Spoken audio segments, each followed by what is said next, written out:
ಅದು ರಾಷ್ಟ್ರೀಯ ಪಕ್ಷದ ಬೂತ್ ಮಟ್ಟದ ಸಭೆ. ಮುಂಬರುವ ಲೋಕಸಭೆ ಚುನಾವಣೆಗೆ ರೂಪುರೇಷೆ ಹೇಗಿರಬೇಕು ಅಂತ ಚರ್ಚಿಸಲು ಅಲ್ಲಿ ಎಲ್ಲರೂ ಸೇರಿದ್ರು. ಆದರೆ ಅದೊಂದು ಕಾರಣಕ್ಕೆ ಇಡೀ ಸಭೆ ಕುರುಕ್ಷೇತ್ರವಾಯಿತು. ಒಬ್ಬರನ್ನೊಬ್ಬರು ಎಳೆದಾಡಿ ಹೊಡೆದಾಡ್ಕೊಂಡ್ರು. ಕಾಂಗ್ರೆಸ್ ಪಕ್ಷದಲ್ಲಿ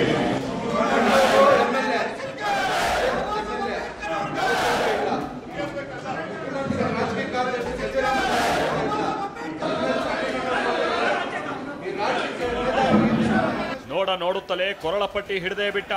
ಏನಾಯ್ತು ಅಂತ ಕಣ್ಣು ಮಿಟುಕಿಸುವಷ್ಟರಲ್ಲೇ ಕೈ ಮೀರಿ ಹೋಗಿತ್ತು. ಜನಜಂಗುಳಿಯ ಮಧ್ಯೆ ಆತನನ್ನ ಎಳೆದೊಯ್ದು ತಳ್ಳಾಡಿದ್ರು, ನೂಕಾಡಿದ್ರು. ಬಳಿಕ ಇಡೀ ಸಭೆಯಲ್ಲಿ ಕೋಲಾಹಲ, ಆಕ್ರೋಶ, ಮಾರಾಮಾರಿ.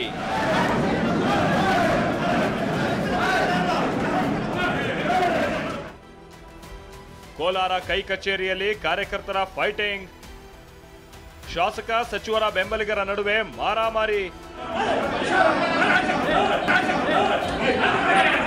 ಹೌದು, ಕೋಲಾರ ಕಾಂಗ್ರೆಸ್ ಕಚೇರಿ ಇವತ್ತು ರಣರಂಗವಾಗಿತ್ತು.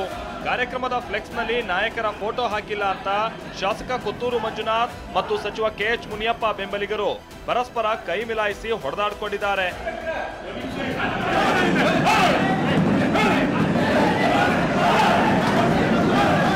ಕೆಪಿಸಿಸಿ ಕಾರ್ಯದರ್ಶಿ PR ರಮೇಶ್ ಮತ್ತು ರಾಜ್ಕುಮಾರ್ ನೇತೃತ್ವದಲ್ಲಿ ಕರೆಯಲಾಗಿದ್ದ ಬೂತ್ ಮಟ್ಟದ ಏಜೆಂಟರ ಸಭೆ ಮಾರಾಮಾರಿಗೆ ಸಾಕ್ಷಿಯಾಯಿತು. ಸಭೆ ಆರಂಭ ಆಗ್ತಾ ಇದ್ದ ಹಾಗೆ ನಮ್ಮ ನಾಯಕರ ಫೋಟೋ ಹಾಕಿಲ್ಲ ಅಂತ ಶಾಸಕ ಕೊತ್ತೂರು ಮಂಜುನಾಥ್, ರಮೇಶ್ ಕುಮಾರ್ ಬೆಂಬಲಿಗರು ತಕರಾರು ತೆಗೆದ್ರು.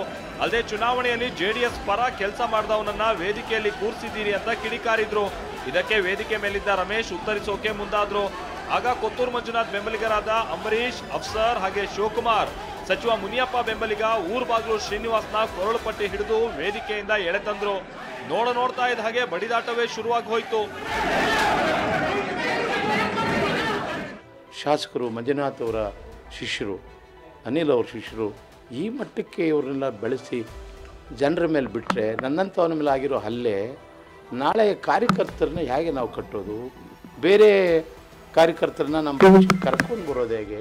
ಯಾವ ನಂಬಿಕೆ ಮೇಲೆ ಅವರೆಲ್ಲ ನಮಗೆ ಬರ್ತಾರೆ ಅನ್ನೋದೇ ಭಾಳ ನೋವಾಗಿರೋ ವಿಚಾರ. ಹಲ್ಲೆ ಮಾಡಿ ಮತ್ತು ನಮ್ಮ ವಾಯ್ಸನ್ನು ತಡೆದು ರಾಜಕಾರಣ ಮಾಡ್ತೀವಿ, ನಮ್ಮನ್ನು ಓಡಿಸ್ತೀವಿ, ಬೈತೀವಿ ಅಂದರೆ ಅದು ಸಂಸ್ಕೃತಿ ಒಳ್ಳೆಯದಲ್ಲ. ಕೊತ್ತೂರು ಮಂಜುನಾಥ್ ಬೆಂಬಲಿಗ ಅಂಬರೀಶ್ ಮಾತಾಡಿ ಪಕ್ಷ ವಿರೋಧಿಗಳನ್ನ ವೇದಿಕೆ ಮೇಲೆ ಕೂರಿಸಿದ್ದು ಅಲ್ಲದೆ ನಮ್ಮ ನಾಯಕರ ಫೋಟೋಗಳನ್ನ ಹಾಕದೆ ತಪ್ಪು ಮಾಡಿದ್ದಾರೆ ಅಂತ ಕಿಡಿಕಾರಿದ್ರು. ಇಲ್ಲ ಅವ್ರು ಫಸ್ಟ್ ಹೊಡೆಯೋಕೆ ಬಂದ್ರು, ನೀವು ಬಂದಿರ್ಲಿಲ್ಲ. ನೀವು ಬರೋಕ್ ಮೊದಲು ಒಂದು ಗಲಾಟೆ ಆಗಿತ್ತು. ನೀವು ಪತ್ರಕರ್ತರು ಬರೋದಕ್ಕೆ ಮೊದಲು ಕೂಡ ಶಿವಣ್ಣ ಅವ್ರನ್ನ ಹೊಡೆಯೋಕೆ ಬಂದಿದ್ದ. ಊರ್ಬಾಗ್ಲು ಶ್ರೀನಿವಾಸ್ ಅವರು ಶಿವಣ್ಣ ಅವ್ರನ್ನ ಹೊಡೆಯೋಕೆ ಬಂದಿದ್ರು. ಆ ಸಂದರ್ಭದಲ್ಲಿ ಅವನ್ನೇ ಹೊಡೆದಿಲ್ಲ.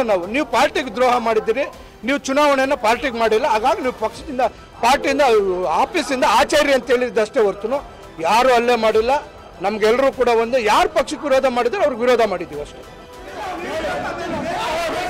ಪ್ರತಿ ಚುನಾವಣೆಗೂ ಕೋಲಾರ ಕಾಂಗ್ರೆಸ್ನಲ್ಲಿ ಬಣ ಬಡಿದಾಟ ಅನ್ನೋದು ಸಂಪ್ರದಾಯ ಆದಂತಾಗಿದೆ.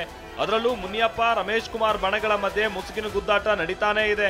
ಈಗ ಮುನಿಯಪ್ಪ ಮತ್ತೆ ಲೋಕಸಭೆ ಅಭ್ಯರ್ಥಿಯಾಗೋದು ಖಚಿತ ಅಂತ ಹೇಳಲಾಗ್ತಾ ಇರೋ ಕಾರಣ ಬಡಿದಾಟದ ಹೊಗೆ ಈಗ ಬೆಂಕಿಯ ಸ್ವರೂಪ ಪಡೆದುಕೊಳ್ತಾ ಇದೆ.